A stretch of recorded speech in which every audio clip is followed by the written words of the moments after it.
New technology is getting credit for saving lives in a collision between a train and a truck yesterday in California. That's what's first up today on CNN Student News.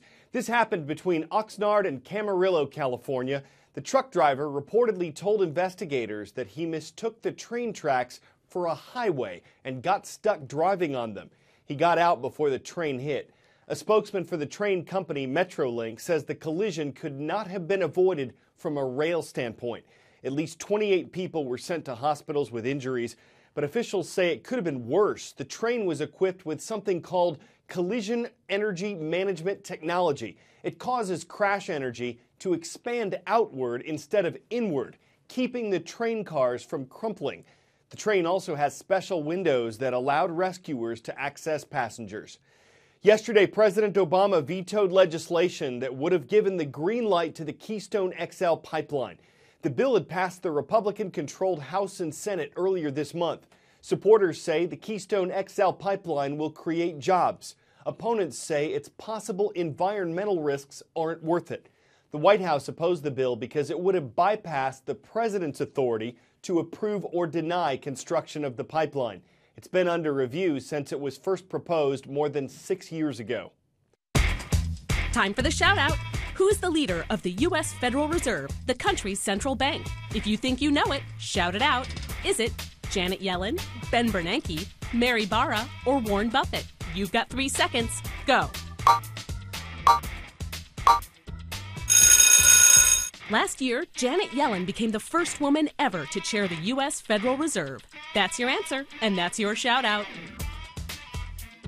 One way the Fed can influence the U.S. economy is by raising or lowering interest rates. It wants to keep the economy growing, but not too quickly. That can cause inflation when prices go up and the value of the dollar goes down. Interest rates right now are very low. Some critics say that's keeping Americans from saving money in savings accounts. Why do it if you don't earn interest? The other side argues that now isn't the time to raise interest rates because even though the stock market has been setting record highs, Americans' wages are growing too slowly. That's not a good sign for the economy.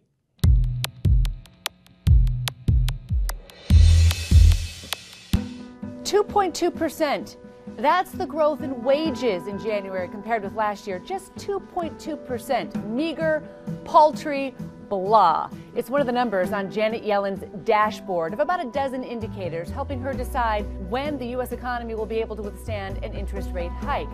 Now, wages, it's the one part of the labor market that has not improved. It's been very difficult for the average worker to feel the job market recovery because wages aren't rising. Will a tightening labor market mean wages will start to rise more briskly, more like the 3 to 4% that's ideal, and that will give Janet Yellen more room to raise interest rates? Bit of World War II history is next on CNN Student News. Iwo Jima is a Japanese island located hundreds of miles south of the Japanese mainland. Its area is about 8 square miles. And because it made for a strategically important airbase in 1945, Iwo Jima was the site of a vicious battle between Japan and the invading U.S. troops. About 21,000 Japanese servicemen and almost 7,000 American servicemen were killed in the battle for Iwo Jima. A photograph snapped 7 decades ago is a reminder of the hard-won American victory. 70 years ago on February 23, 1945, an American flag was raised on the island of Iwo Jima by the U.S. Marines. An Associated Press photographer, Joseph Rosenthal, captured the moment on film. An image of 5 U.S. Marines and a Navy corpsman hoisting a large American flag on the top of Mount Suribachi.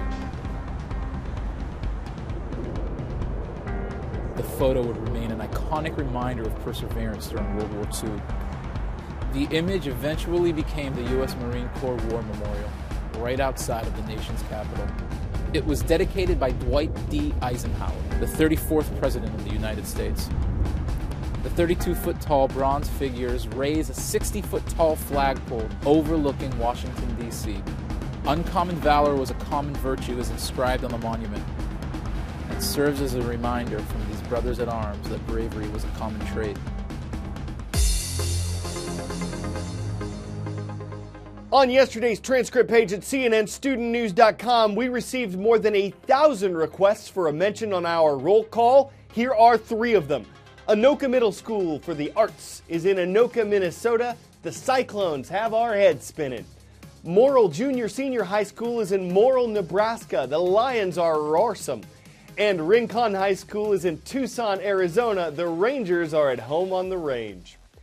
Shot grenades, tasers, rubber bullets. They're in a unique class of weapons called non-lethal weapons to be used when a goal might include stunning a suspect or crowd control, not using deadly force.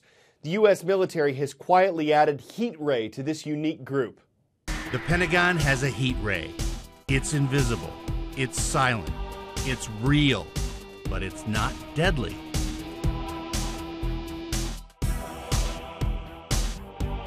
Officially, it's called the active denial system. Here's how the military says it works. It shoots an invisible beam of intense electromagnetic waves at human targets that penetrate the skin about 1/64 of an inch deep. The beam creates what the military calls an intolerable heating sensation that makes people instinctively move away from the beam. The heat ray can reach a little more than half a mile away. Its creators say it's harmless and offers troops a non-lethal alternative during threatening confrontations. The active denial system can be used for crowd control, securing a perimeter, and protecting a convoy. This technology has been around for a while, more than a decade, but it's been keeping a low profile. The Marines have used it in training exercises. In 2012, the military said the heat ray was available for operations worldwide, but there were no current plans for deployment. In the future, the heat ray may go portable. The Pentagon wants to develop a smaller, lighter version, easier for troops to carry.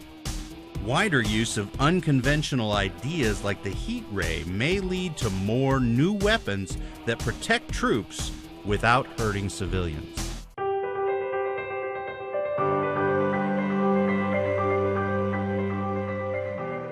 Just south of Boston, Massachusetts is the town of Braintree. Average annual snowfall is, yes, Boston gets about 47 inches in a normal year, so it's a lot. The job of shoveling snow is often shared in neighborhoods, and the subject of today's character study lets nothing get in her way. It started out of personal need. So I started rolling down the sidewalk to get to the post office, and I looked back, and I saw a clear path, and I was like, oh, I could clear the sidewalks for everybody. 33-year-old Crystal Evans suffers from neuromuscular disease. It didn't stop her from starting a family or her own business. Making party favors. A little snow wasn't going to slow her down. With the shovel, I can put it down between my footrests and roll with the chair, and it just clears the path. She spent over 100 hours since January making the sidewalks in her neighborhood passable, inspiring volunteers to help out. Sunday, they cleared out this corner. They were working down there when a man and his family drove by and said, I'll be right back, I've got a snowblower. Not surprisingly, Evans is part of a movement. There we go. Pushing to change the international handicap symbol from a passive person in a wheelchair to somebody in action, taking charge. There's so much stigma of what people believe a disabled person is. They don't expect us to be working. They don't expect us to be out in the community. In the community, now I'm all stocked up. A vital part of it. There are moms out here pushing strollers. There are moms out here carrying infants on the icy sidewalks because they cannot push a stroller. There are elderly people that frequent that bus stop because it's near a grocery store, near a pharmacy. It needs to be accessible for everybody.